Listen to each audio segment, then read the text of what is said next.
Buenas noches para todos. Gracias por estar acá en esta revisión de tema del día de hoy.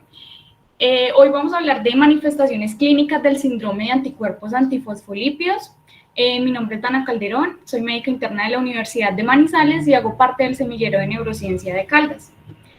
Entonces vamos a hablar de unas generalidades del síndrome de anticuerpos antifosfolípidos para posteriormente meternos muy a lo largo de todo lo que es manifestaciones neurológicas causadas por este síndrome. Básicamente debemos iniciar definiéndolo, que es un trastorno que es autoinmune de tipo sistémico y va a estar definido por el desarrollo tanto de trombosis venosas como también de trombosis arteriales. A menudo estas trombosis van a ser múltiples y se asocia muy frecuentemente a la morbilidad con el embarazo. Son pacientes que tienen pérdidas fetales recurrentes, que hacen preeclampsia también asociada, entre otras manifestaciones que más adelante las vamos a ver. Pero aparte de esa clínica, el paciente tiene que estar relacionado con la presencia de anticuerpos antifosfolípidos. Entonces, básicamente, lo que nos debemos llevar para la casa es que cuando hablamos de síndrome antifosfolípido, siempre vamos a tener relacionados 3 tipos de anticuerpos. Uno de ellos, y el más frecuente, son los anticuerpos anticardiolipina, que básicamente están dirigidos contra la cardiolipina. ¿Qué es la cardiolipina? Es un fosfolípido que está en las membranas celulares. Entonces, estos anticuerpos van contra la anticardiolipina y generan, pues, múltiples manifestaciones sistémicas y son los más frecuentes en este síndrome. Otro de ellos es el anticoagulante lúpico, básicamente es el segundo más frecuente, aproximadamente en el 20% de los pacientes con síndrome antifosfolípido se encuentran, y es una mezcla de varios anticuerpos que básicamente se detectan mediante pruebas de coagulación que están prolongadas y dependen de fosfolípidos. Y el menos frecuente de todos son los anticuerpos anti-beta-2-glicoproteína 1, que básicamente, pues el beta-2-glicoproteína 1 lo que hacen es que es un factor de unión a la cardiolipina. Ya lo vamos a ver en imágenes para que quede un poco más claro. Entonces, estos anticuerpos dañan ese factor de unión a la cardiolipina y generan múltiples manifestaciones. La incidencia realmente no está muy clara. ¿Por qué? Porque varía mucho entre los distintos laboratorios, entre las distintas pruebas. Entonces ha sido un poco difícil establecer una epidemiología clara. Se estima que pues tiene una incidencia de 5 casos por cada 100.000 personas, una prevalencia de 40 a 50 casos por cada 100.000 personas. Cuando hablamos de un SAF catastrófico, pues es una forma rara y potencialmente mortal, pero se presenta en menos del 1% de todos los pacientes que tienen SAF. Y básicamente en la población en general se ha estimado que entre el 1 al 5% de personas tienen anticuerpos antifosfolípidos. Algo que es de resaltar es que es más frecuente que pues, de la población en general, mucha de ella vaya por la calle sin saber que tiene anticuerpos antifosfolípidos, porque pues van a prevalecer en personas adultas, más bien, pues bien longevas, y van a estar sin manifestaciones clínicas la mayoría de veces. La edad a la que mayor frecuentemente se ha tornado el inicio de SAF es 31 años. Es muy frecuentemente relacionada con lupus. El 30% de adultos que padecen lupus presentan SAF, y en los pediátricos el 50% que padecen lupus padecen de SAF. Y debemos de tener en cuenta que cuando hablamos de síndrome antifosfolípido hay de tipo primario y secundario, y básicamente el secundario es el que va a estar relacionado con toda la enfermedad reumatológica. Entonces hablemos un poquito de la fisiopatología para que entendamos un poco mejor. Bueno, en esta parte entonces vamos a ver lo que les mencionaba. Entonces acá vamos a encontrar en sí los anticuerpos antifosfolípidos, las membranas celulares de las que les hablaba, y básicamente acá vamos a encontrar la beta-2-glicoproteína 1, que a su vez acá en esta parte inferior, pues no lo muestra la imagen, pero es lo que normalmente se debería ver, se encuentra la cardiolipina. Entonces, lo que van a hacer los anticuerpos es que se unen a estas beta-2-glicoproteína 1 o a la cardiolipina, que se encontraría más abajito, y los empiezan a destruir. A su vez, entonces, cuando sucede todo esto, porque estos anticuerpos pues los producen los linfocitos B, entonces empieza una activación de células inflamatorias y células epiteliales. A su vez, se va a promover, se va a dar un proceso procoagulante, y aparte de eso van a hacer interferencia con los trofoblastos y las células deciduales, que es lo que va a provocar las pérdidas frecuentes pues en mujeres en embarazo. Asociado a esto va a haber una mayor actividad del sistema del complemento, de factores tisulares, de toda la parte de la coagulación. Va a haber disminución también de todos esos, pues, los factores que son anticoagulantes, por decirlo así, de manera fisiológica, y a su vez, pues, toda la parte del sistema inmune se va a empezar a activar, de manera que no solo generan un estado procoagulante, sino que también en estos pacientes se genera algo de vasculopatía o vasculitis, como en algunas ocasiones lo han llamado, porque también el sistema inmune está relacionado pues con toda la fisiopatología de este síndrome. Bueno, entonces, como podemos ver en la parte superior, sin asustarnos y a grandes rasgos, inicialmente pues hay presencia de esos anticuerpos que se van a unir pues a lo que ya les he mencionado, cardiolipina o a la glicoproteína. Eso posteriormente genera un estado procoagulante, que a su vez pues va a llevar finalmente a un estado proinflamatorio y protrombótico, y es lo que va a generar todas las complicaciones en estos pacientes. Entonces, de las manifestaciones clínicas es muy amplio, y uno hasta que no empieza a leer todo esto no se da cuenta de que, a pesar de que síndrome antifosfolípido siempre ha sido como un diagnóstico de descarte y siempre lo vemos como, ay, es un paciente que ha tenido muchas trombosis, pensemos en antifosfolípidos, pero siempre lo vemos como un diagnóstico de descarte. Debemos tenerlo en cuenta porque, o sea, las manifestaciones clínicas son demasiado amplias, y podríamos decirlo que así como el lupus es el diagnóstico diferencial de toda la medicina, en ocasiones el síndrome antifosfolípido puede llegar a ser un diagnóstico diferencial que debe tenerse en cuenta. Entonces, encontramos relacionado stroke, epilepsia, demencia de tipo vascular. En estos pacientes también es muy frecuente todas las manifestaciones neurooftalmológicas, como trombosis venosa a nivel de la retina, amaurosis fugaz, que es que el paciente de un momento a otro deja de ver porque la circulación que le está llegando a la retina no es la suficiente. Entonces, por esa razón, un ojo o los dos ojos pueden quedar con una ceguera espontánea. Embolismos pulmonares, en estos pacientes también se puede presentar hipertensión pulmonar por toda la parte del estado protrombótico que se genera a nivel de sistémico. Trombosis de las venas portales, también es muy frecuente en estos pacientes, síndrome de Budd-Chiari. En ellos también está muy relacionado, y sobre todo con la parte de las manifestaciones neurológicas, como lo vamos a ver más adelante, las enfermedades a nivel de válvulas cardíacas, enfermedad arterial coronaria, trombosis adrenal. También en ellos se manifiesta libido reticularis.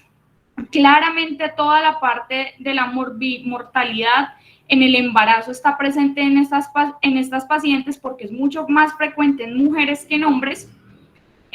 Osteonecrosis, se puede presentar gangrenas, corea, úlceras, trombocitopenia y todo lo derivado. ¿Qué es lo más frecuente? Pues los tromboembolismos venosos, que es lo que más caracteriza en estos pacientes, trombocitopenias, las pérdidas a nivel de la gestación. A nivel neurológico, lo más frecuente siempre va a ser los accidentes cerebrovasculares, migraña y en ocasiones el libido reticulares. Entonces, ¿cómo vamos a diagnosticar un síndrome de anticuerpo antifosfolípido? Básicamente, siempre va a requerir de un criterio clínico que puede estar dado por más de un episodio de trombosis vascular, puede ser de pequeños o grandes vasos. En la mayoría de veces son de pequeños vasos, es lo que más nos hace sospechar, y pues esto debe ser confirmado por histopatología. Y en la parte de la morbimortalidad, pues en la gestación es una paciente que haya pues presentado una muerte fetal mayor a las 10 semanas de gestación, mayor o igual a las 10 semanas de gestación y que nos explique por qué se presentó. O en pacientes pues que el feto es normal, o sea que no tiene ninguna afectación y que antes de las 34 semanas de gestación presenten una preeclampsia o una eclampsia severa.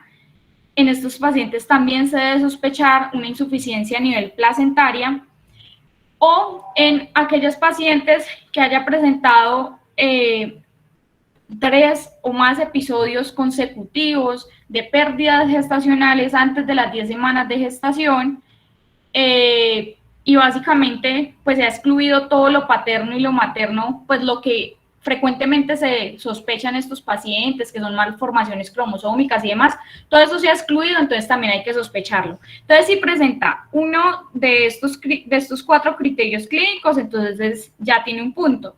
Pero aparte de eso debe tener un criterio de laboratorio y básicamente ese criterio de laboratorio va a estar incluido que a la paciente se le solicite o anticoagulante lúpico o anticuerpos anticardiolipina o anticuerpos anti-beta-2-glicoproteína 1. Si salen positivos, claramente con los criterios de cada laboratorio, porque como les digo, hay como mucha discrepancia entre los laboratorios, entonces ya tienen tanto el criterio clínico como el criterio de laboratorio y da para un diagnóstico de síndrome antifosfolípido.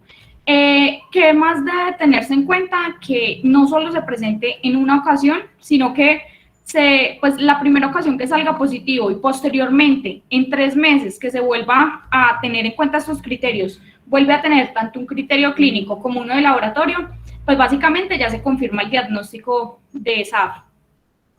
Entonces vamos a iniciar con las manifestaciones neurológicas y tenemos que cuando en estos pacientes hay una manifestación neurológica que realmente no es raro, es muy frecuente, esto va a aumentar tanto la morbilidad como la mortalidad de estos pacientes. Entonces toca prestarle atención y esta es la importancia como de este tema, de la revisión del tema, porque en estos pacientes es muy frecuente y como nos vamos a dar cuenta, es diagnóstico diferencial de todo. Entonces, se van a clasificar las manifestaciones neurológicas de acuerdo al mecanismo de la enfermedad. Entonces, lo que vamos a encontrar es que tenemos un mecanismo de tipo trombótico y otros que son no trombóticos. Básicamente, entre los trombóticos vamos a tener el accidente cerebrovascular, el ataque isquémico transitorio y la trombosis venosa cerebral. En los no trombóticos vamos a encontrar esos pacientes con disfunción cognitiva que de un momento a otro empiezan a tener disfunción cognitiva, hay que sospecharlo. De manera que la cefalea o la migraña, a pesar de que es algo gigante, pues también SAF hace parte de esa etiología. Convulsiones, relacionado muy frecuentemente con epilepsia, síndrome similar a esclerosis múltiple, que ya lo vamos a detallar y lo vamos a saber diferenciar de una esclerosis múltiple, y finalmente trastornos del movimiento y síntomas psiquiátricos que nunca lo debemos perder de vista. Entonces, dentro de la prevalencia de estas manifestaciones, lo más frecuente que vamos a encontrar es stroke. También vamos a encontrar, pues, 19.8% en estos pacientes van a presentar un stroke. Todo lo relacionado con cefalea y migraña, hasta el 20.2% en estos pacientes lo presentan, y los síndromes oculares se van a presentar desde un 15 a un 88%. Entonces toca tenerlo súper en cuenta porque de verdad que miren que la prevalencia de estos síndromes neurooftalmológicos es muy frecuente. Ya cuando hablamos de síndrome de Sneddon, mielopatías, convulsiones, corea, esclerosis múltiple, síndrome similar a la esclerosis múltiple, demencia, Guillain-Barré y neuropatía periférica, nos podemos dar cuenta que no es tan frecuente. Bueno, entonces hablemos a gran escala de los mecanismos trombóticos, de por qué se provoca ese ACV, de por qué se provoca esa trombosis de senos venosos y esos accidentes isquémicos transitorios. Básicamente, pues por todo lo que les expliqué, que esos anticuerpos llegan y dañan algunos fosfolípidos en específico, entonces se va a generar un estado procoagulante y proinflamatorio. Entonces, va a haber activación y liberación de plaquetas, va a haber reducción en la síntesis endotelial de prostaciclina y una activación de proteína C. La unión a fosfolípidos, como es la beta-2-glicoproteína, en las células endoteliales o a las plaquetas, pues se va a disminuir porque van a estar destruyendo esos anticuerpos, todos estos fosfolípidos. Inducción de señales proinflamatorias, va a haber interferencia pues al activar el sistema trombolítico, entonces cada vez esto es como una cascada y cada vez va a haber más proinflamación y más, pues la parte protrombótica va a estar más aumentada. Aparte de eso, pues como toda esa cascada va disminuyendo, pues se va a reducir la activación y la liberación del activador tisular de plasminógeno, entonces aún más va a disminuir esa capacidad de la funcionalidad del sistema trombolítico. Y aparte de eso va a haber una inducción de vasoconstricción, porque recuerden que toda la parte proinflamatoria también va a generar efectos en la parte de la vasoconstricción. De los mecanismos no trombóticos, es decir, aquellos que nos van a generar la corea, aquellos que nos van a generar las demencias, aquellos que nos van a generar toda la parte de epilepsia, los síntomas psiquiátricos. Entonces vamos a tener que la acción directa de los anticuerpos antifosfolípidos en sistema nervioso central. Antes esto no se tenía en cuenta porque básicamente lo que decían los autores era, bueno, yo solo me quedo con la parte de que se genera un estado protrombótico, pero la parte proinflamatoria no era muy clara. Entonces, posteriormente se dieron cuenta que esos anticuerpos se unían directamente en zonas a nivel del sistema nervioso central, hacían depósito de amiloide, liberación de citocinas proinflamatorias a largo plazo, hacían vasoconstricción y entonces todo esto, todo este sistema proinflamatorio sin necesidad de que migraran pues coágulos o trombos a microcirculación o macrocirculación, iba a generar también mecanismos no trombóticos que finalmente llevan a manifestaciones neurológicas. Entonces vamos a hablar de la primera y la más importante y la más común y la más grave, que es el accidente cerebrovascular. Básicamente, la etiología en estos pacientes puede ser tanto de tipo trombótico como de tipo embólico. Y ya previamente les había hablado que el síndrome antifosfolípidos tiene, tiene interacción a nivel de válvulas cardíacas y muy probablemente se ha descrito que pues ese daño a nivel de válvulas cardíacas es lo que va a generar en estos pacientes accidentes cerebrovasculares de etiología embólica. Las manifestaciones clínicas en estos pacientes pues va a depender del territorio que está comprometido y se ha descrito que en pacientes menores de 45 años que presentan una ACV, el 20% de ellos están asociados a SAF. Entonces siempre tengámoslo en cuenta y llevémoslo para la casa. Un paciente muy joven que realmente no le veamos un riesgo cardiovascular alto y pues el episodio es muy raro y ya vamos a ver en la parte de las imágenes pues cómo se presenta. Siempre tengámoslo en la cabeza como un diagnóstico diferencial que podría estar asociado en estos pacientes.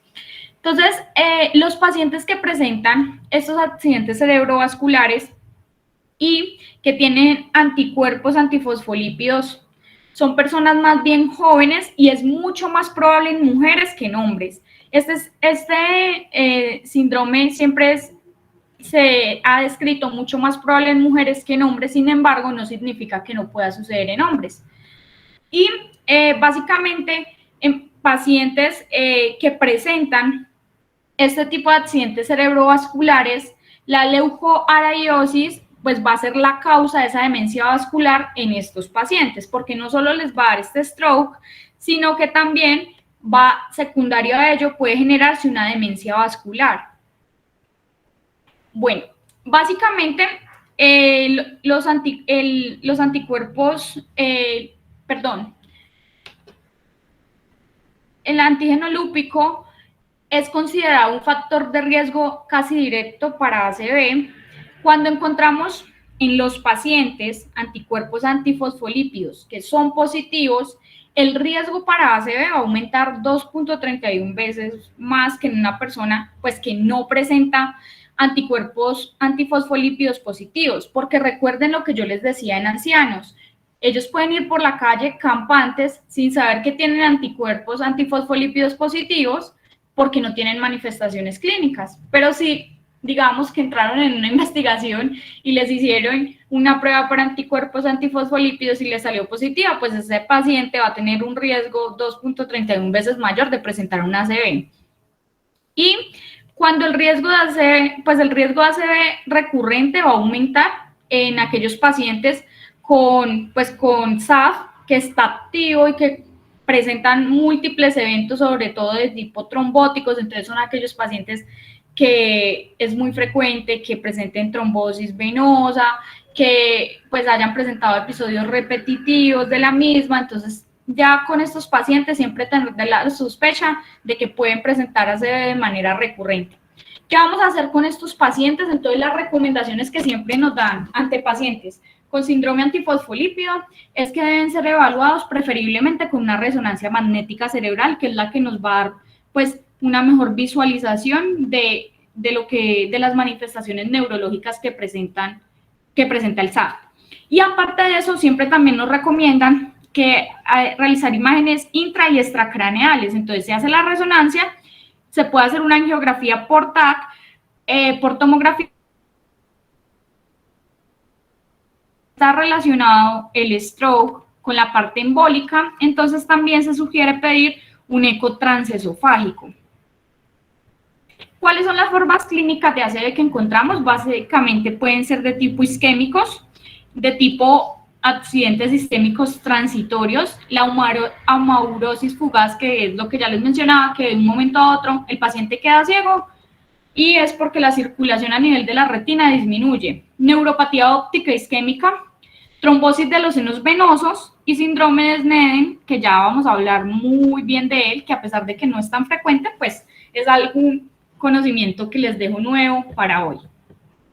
Entonces, tenemos el accidente cerebrovascular de tipo trombótico y de tipo embólico, pues la etiología. Básicamente, los trombóticos entonces son aquellos pacientes que tienen SAF, que no les vemos factores de riesgo, y en estos pacientes es mucho más frecuente que los territorios que afectan a nivel cerebral son más grandes, por esa misma razón, porque se ha relacionado con arteria cerebral media. Ya en los embólicos son aquellos pacientes que el SAF le ha afectado básicamente las válvulas, que con mayor frecuencia generan vegetaciones a nivel de válvulas aórticas o a nivel de válvulas mitrales. Y pues la parte de los embolios va a estar muy relacionada, pues van a estar compuestos por plaquetas y por fibrina. Entonces, en pacientes jóvenes sin factores de riesgo, pensamos más en algo de tipo trombótico, y en pacientes que ya son un poco más adultos, que llevan más tiempo con SAF y que pues ha presentado afectación de otros órganos, vamos a pensar en ACV de tipo embólico, más que todo por la migración de válvulas, pues a nivel de válvulas cardíacas. Entonces, ¿qué vamos a ver en neuroimagen en ACV por SAF? Básicamente, en estos pacientes, las resonancias magnéticas que le realizan, las lesiones isquémicas pueden ser tanto pequeñas como grandes y pueden involucrar tanto áreas que son de tipo superficial como áreas que son de tipo profundas a nivel del cerebro. Entonces, como lo podemos ver en esta imagen, en la A, que es una secuencia Freire, entonces vamos a ver un pequeño infarto lacunar, que es lo que está señalando acá la flechita. Como les decía, pueden ser tanto muy pequeñas como lo podemos ver acá en la B, que ya es muy grande. Entonces en la B ya vemos una secuencia ponderada por difusión y básicamente ya el infarto que se presentó acá no es como este pequeñito lacunar, sino que vemos el típico, que es el típico que les hablaba acá, que son los trombóticos, lo vemos acá en la B, que es cuando afectan arteria cerebral media, que el compromiso pues a nivel cerebral es mucho mayor. Y acá en la C, en esta secuencia Freire, Entonces vemos un infarto de tipo cortical. Entonces, como les decía, pueden ser tanto pequeñas como grandes las afectaciones pues a nivel de accidente cerebrovascular. Pueden ser superficiales, como lo podemos ver acá en esta isquemia de tipo cortical, como profundas, como lo podemos ver acá en este infarto pequeño lacunar. Bueno, hay algo muy importante que debemos de tener en cuenta, y es que en muchas ocasiones la neuroimagen en síndrome antifosfolípido no es tan buena. ¿Por qué? Porque se puede presentar lo que estamos viendo acá en esta resonancia magnética, que muestra múltiples hiperdensidades. Entonces, a nivel de sustancia blanca se presentan esas hiperdensidades, pero esas lesiones son poco específicas, y aparte de eso se pueden presentar tanto en enfermedades desmielinizantes como inflamatorias como vasculares. Sin embargo, pues cuando son múltiples que afectan, pues que se encuentran esas hiperdensidades a nivel de sustancia blanca, siempre sospecharlo si se puede tratar de una manifestación neurológica por anticuerpos antifosfolípidos. Bueno, en estos pacientes también se puede presentar trombosis de senos venosos, y aunque no es una manifestación común, pues dada la predilección por el sistema arterial, en el caso de este síndrome, se puede presentar en pacientes que son jóvenes cuando observamos que el compromiso a nivel del sistema venoso es muy extenso, que compromete tanto superficial como profundo. Entonces lo podemos empezar a sospechar. Es claramente mucho más frecuente en aquellos pacientes que presentan anticuerpos antifosfolípidos positivos, porque son un factor de riesgo siempre para trombosis de senos venosos. Entonces, como lo podemos ver en esta neuroimagen, es una resonancia de un hombre de 45 años. Básicamente, él se la hicieron porque presentó pues una cefalea asociada a una disociación consciente durante 3 días. Entonces, cuando le realizaron la neuroimagen, mostró claramente una trombosis a nivel de seno sagital superior. Entonces, ¿qué es lo que vemos acá en la imagen A? Básicamente, esto es un T1, vemos lesiones hipodensas que se encuentran acá a nivel del lóbulo frontal y parietal. En la imagen B, lo que pues es una T2, entonces vemos lesiones hiperintensas, a nivel pues frontal y parietal. En la imagen C, entonces, con gadolinio pues no muestra lesiones con realce, pero cuando vamos a la imagen D, es muy evidente la baja señal de flujo a nivel sanguíneo, porque miren que viene y finalmente desaparece, ¿cierto? Por completo. Entonces, la señal de flujo sanguíneo en el seno sagital anterosuperior podemos ver que está comprometido. Entonces, esto es lo que nos demuestra una trombosis de senos venosos por SAF. Bueno, entonces les estaba hablando de síndrome de Sneddon, que también es otra de las manifestaciones neurológicas de SAF, y básicamente es una enfermedad cerebrovascular que se asocia tanto a stroke como a un accidente isquémico transitorio, pero aparte de eso siempre va a estar asociado con un lívido reticularis. Entonces, en este paciente, que fue un reporte de caso, básicamente le hicieron esta neuroimagen y claramente pues se mostraba el compromiso a nivel cerebral por el stroke, pero cuando vieron las manifestaciones cutáneas, no sé si vean la imagen bien, entonces la paciente también presentaba lívidos reticulares. Entonces, en estos pacientes, stroke más lívidos reticulares, pensar siempre en síndrome de Sneddon, que es muy frecuente que esté asociado aproximadamente en el 40% de pacientes que tienen anticuerpos antifosfolípidos positivos. ¿Cuál es la complicación con ellos? Que el deterioro cognitivo y pues de discapacidad va a ser mucho mayor.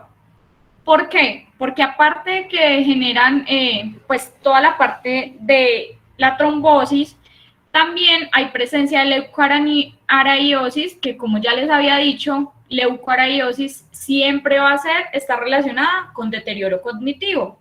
Y aparte de eso, ellos también tienden a presentar muchos infartos de tipo lacunares. No es un síndrome aislado, se puede presentar simultáneamente o posterior al inicio del síndrome de anticuerpos antifosfolípidos, pero siempre tenerlo en mente. Stroke más lívidos reticulares, siempre pensar en síndrome de Sneddon. Bueno, la demencia está relacionada, como les decía, con trombosis microvascular o un efecto directo a nivel de los anticuerpos antifosfolípidos en el tejido cerebral. Entonces, puede ser tanto por la trombosis como por la inflamación que generan directamente a nivel del sistema nervioso central estos anticuerpos. La prevalencia de demencia multiinfarto, pues realmente es baja, es de un 2.5%. En pacientes que presentan lupus con deterioro cognitivo, siempre pensar lupus, una persona que presenta lupus y un deterioro cognitivo, siempre pensar que está a su vez relacionado con anticuerpos antifosfolípidos. Pero ¿qué es lo bueno en estos pacientes? Que apenas se detecta y se inicia un tratamiento anticoagulante, el paciente empieza a mejorar su demencia muy progresivamente. Y si no se detecta a tiempo en estos pacientes, claramente puede progresar a una demencia multiinfarto y ya es muy difícil de revertir. Entonces, siempre sospechar deterioro cognitivo por SAF en pacientes que tengan los siguientes factores de riesgo. Que acá, aparte de que tengan SAF, permanezcan con niveles de anticuerpos antifosfolípidos muy elevados. Junto con ello, que usen prednisona. Aparte de eso, que sufran de diabetes. Y en pacientes que tienen depresión y a su vez tienen síndrome de anticuerpos antifosfolípidos, es peor aún el pronóstico en estos pacientes para el deterioro cognitivo. Y bajo nivel educativo, pues también se ha asociado. Entonces, acá en esta neuroimagen, entonces vemos, es de una atrofia cortical por SAF. Se la realizaron a una mujer de 57 años que tenía un SAF primario, es decir, que no estaba relacionado con toda la parte reumatológica, sino que de base lo había generado por autoinmunidad, y ella ya empezó a presentar deterioro cognitivo. Entonces, fue triple positiva para anticuerpos antifosfolípidos, es decir, tenía anticoagulante lúpico, anticuerpos anticardiolipina y aparte de eso tenía anticuerpos antibeta-2-glucoproteína 1. Realmente muy de mala, ¿cierto? Pero entonces, básicamente lo que vemos en la secuencia T1 es una atrofia cortical de tipo global, o sea, realmente vemos el cerebro muy atrófico.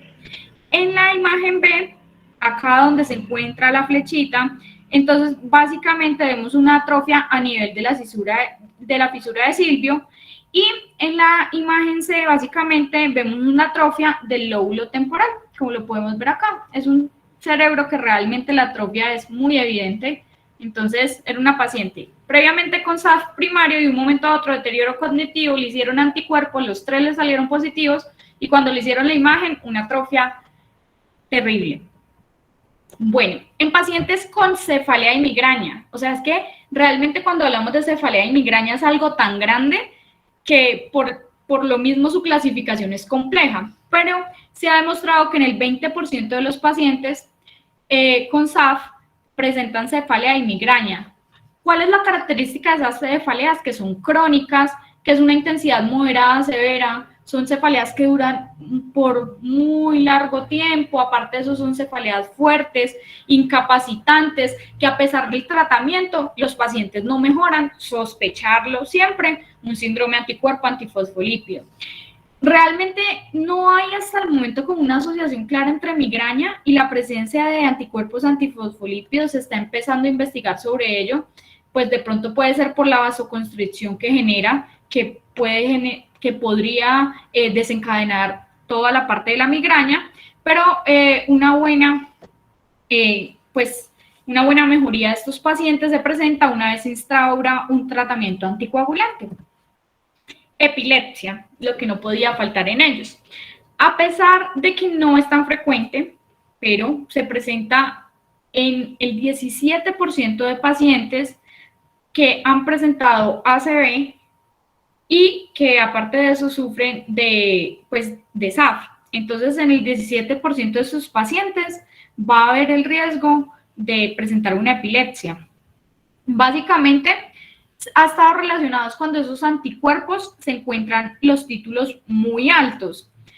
Puede estar asociado básicamente no solo con la parte trombótica, sino más bien han estado asociados porque esos anticuerpos están dirigidos contra estructuras neuronales específicas que desencadenan todo el proceso de epilepsia. La prevalencia, pues, de epilepsia en SAF solito, no con ACV, porque pos-ACV 17%, pero con SAF del 7 a 8%, y básicamente es más común en aquellos que tienen un SAF secundario, es decir, en aquellos pacientes con SAF relacionado con patologías reumatológicas es mucho más frecuente que en un SAF primario. Entonces vamos a ver cómo se presenta la epilepsia por anticuerpos antifosfolípidos. Básicamente, como estos anticuerpos van a estar dirigidos a estructuras específicas que van a desencadenar la epilepsia, entonces en ellos se va a presentar una alteración en la función del receptor GABA. Aparte de eso, va a disminuir el umbral convulsivo, pues a través de mecanismos reversibles directos, va a haber cambio en la microcirculación cerebral, y aparte de eso son inductores directos de despolarización en estos pacientes. Entonces, como lo podemos ver, es más por la parte proinflamatoria que se va a generar todo este proceso de epilepsia que por la parte protrombótica que genera el síndrome en sí. Trastornos del movimiento no son frecuentes en realidad, pero solo como para tenerlos en cuenta, se puede presentar corea, Parkinson y distonía en estos pacientes. Básicamente, pues con respecto a la corea, se presenta del 1 al 3%. Básicamente es una corea que suele ser unilateral, aguda, seguida de otras manifestaciones neurológicas. Puede ser bilateral hasta en el 55% de los pacientes, pero en realidad predomina la unilateral. Y la mayoría de pacientes solo presentan un episodio de corea, pero lo bueno es que con estos pacientes se les pone un corticoide como haloperidol o antiplaquetarios o anticoagulantes, y con eso mejoran toda la sintomatología.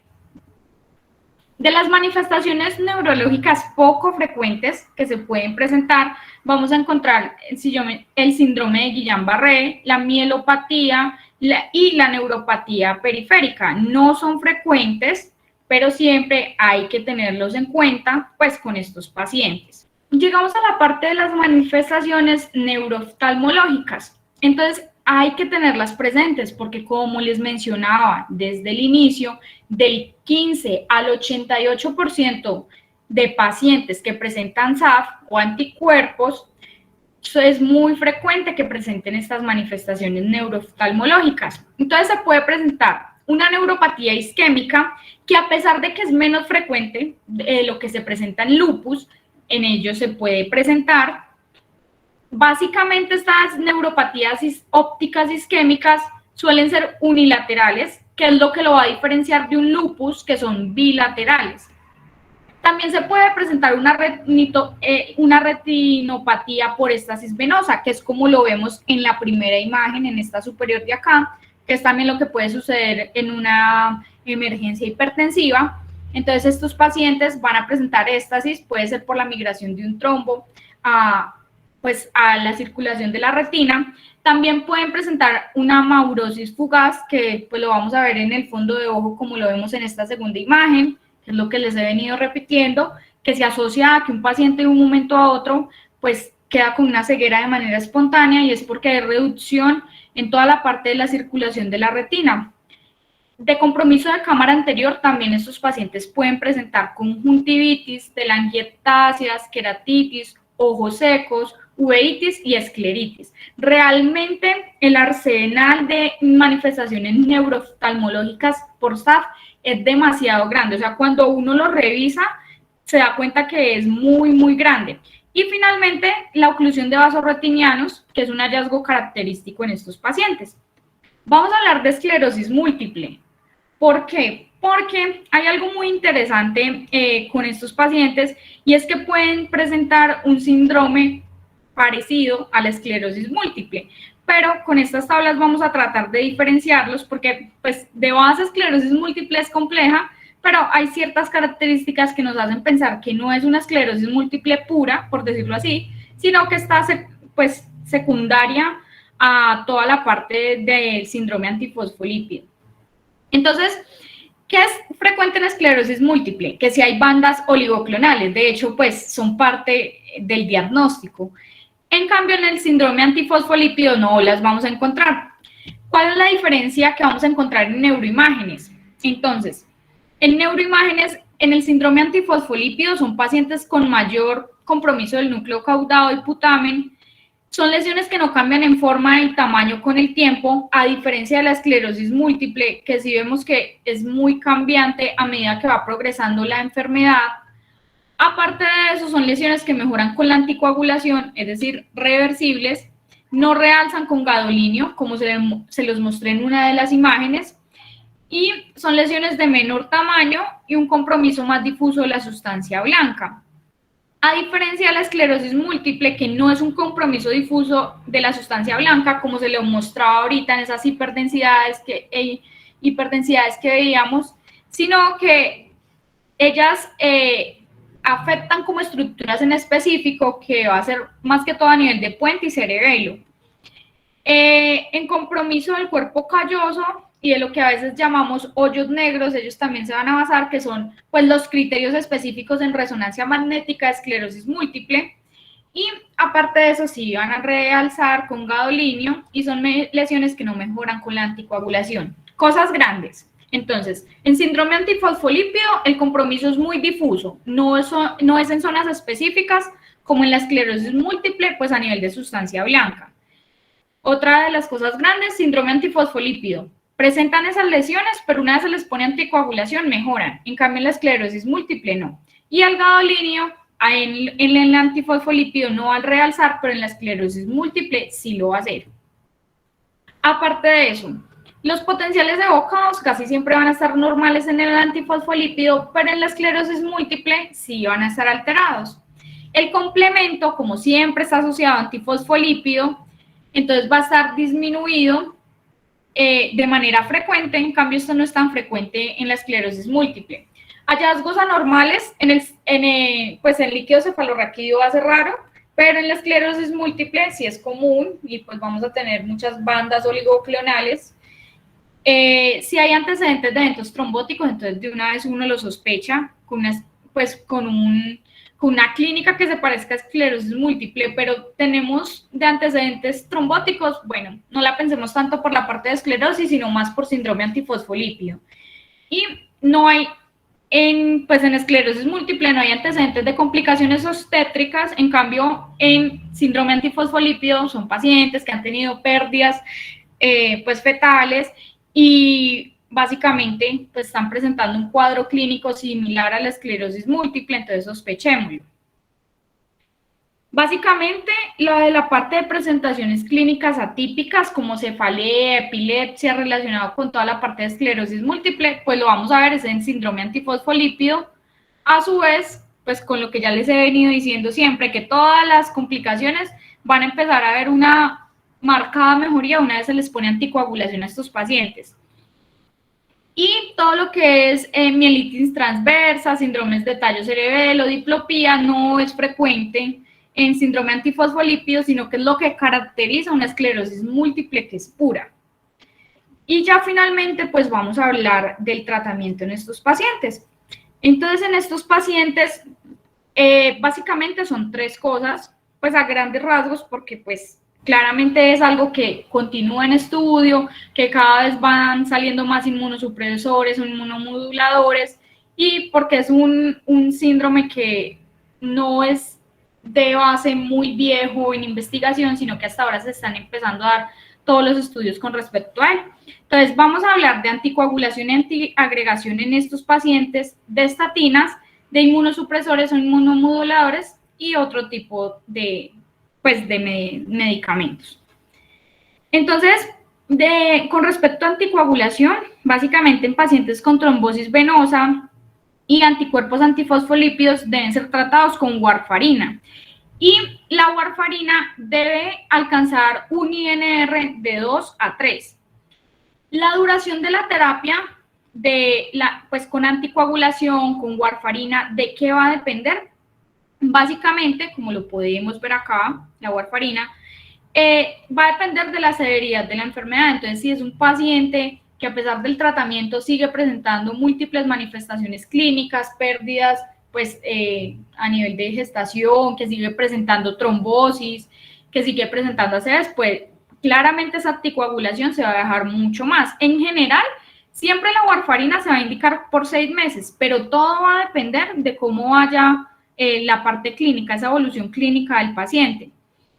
En pacientes con eventos agudos, en periodos de ventana, es decir, aquellos pacientes que presenten una ACV con un SAF, se debe realizar una trombolisis tal cual como si fuera otra etiología, es decir, el manejo que siempre hacemos de trombolisis para una ACV común y corriente, si es en un paciente con SAF, va a ser tal cual, no va a cambiar absolutamente nada.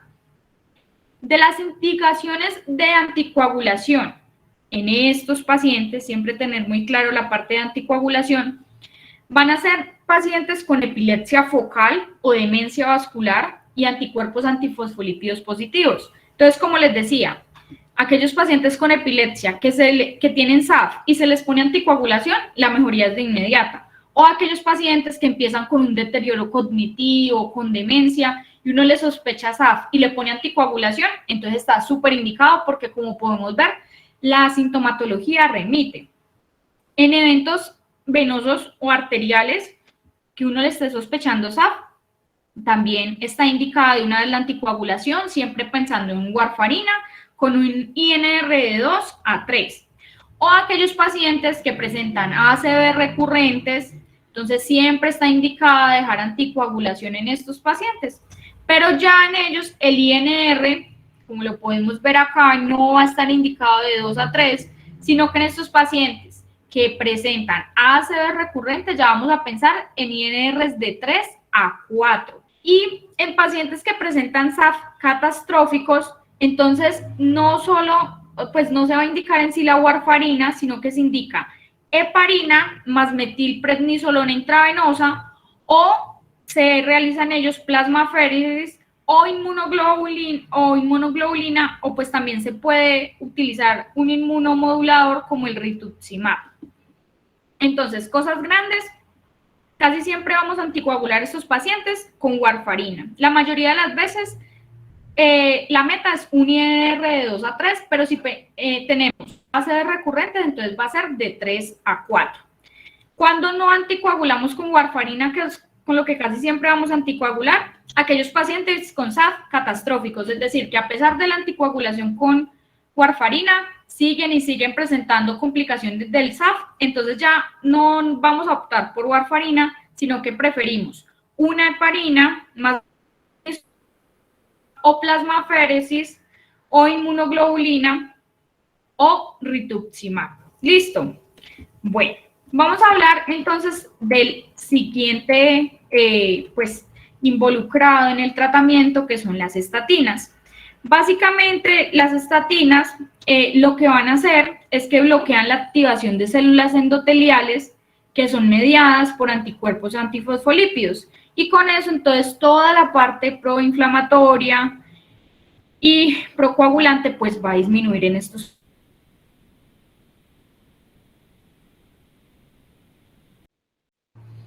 A su vez, esto en estos pacientes con SAF es muy frecuente que presentan dislipidemia por la misma razón, pues porque esos anticuerpos antifosfolípidos activan células endoteliales y toda la parte que desencadena asociada con dislipidemia. Entonces, en estos pacientes es muy importante que aparte de la anticoagulación, también se les coloque estatinas y ayuda tanto a la dislipidemia como a disminuir toda la expresión de esos anticuerpos antifosfolípidos. Y finalmente, la parte de la que también se habla mucho en la actualidad es de inmunosupresores e inmunomoduladores, porque claramente, como lo podemos ver, es una enfermedad autoinmune de tipo sistémica, por lo cual debemos acudir a este tipo de tratamientos. Entonces, de los otros tratamientos, pues de los inmunosupresores e inmunomoduladores, pues tenemos muchos actualmente, que está la inmunoglobulina, podemos encontrar el sirolimus, el rituximab, eculizumab, fibrotide, y realmente cada vez más son los estudios que van saliendo acerca de todos estos inmunomoduladores que claramente pues no es para el manejo del médico general, sino un reumatólogo y demás que trate estos pacientes, pero pues tenerlos en cuenta. Y ya dentro de los otros medicamentos que encontramos asociados pues a estos pacientes, vamos a tener la hidroxicloroquina, que podría inhibir la parte de la activación plaquetaria, entonces por eso en algunas ocasiones se recurre a ella como un tratamiento adicional en estos pacientes. También tenemos los inhibidores de IECA, pues lo IECA, perdón, que podría inhibir el factor tisular, entonces pues también en ocasiones lo añaden al tratamiento en general de estos pacientes. Y no olvidar siempre que la inmunoglobulina intravenosa, el rituximab y pues toda la parte de estos inmunomoduladores han mostrado unos buenos resultados en aquellos pacientes que son de muy difícil manejo. Bueno, básicamente eso era lo que les traía para hoy. Muchas gracias.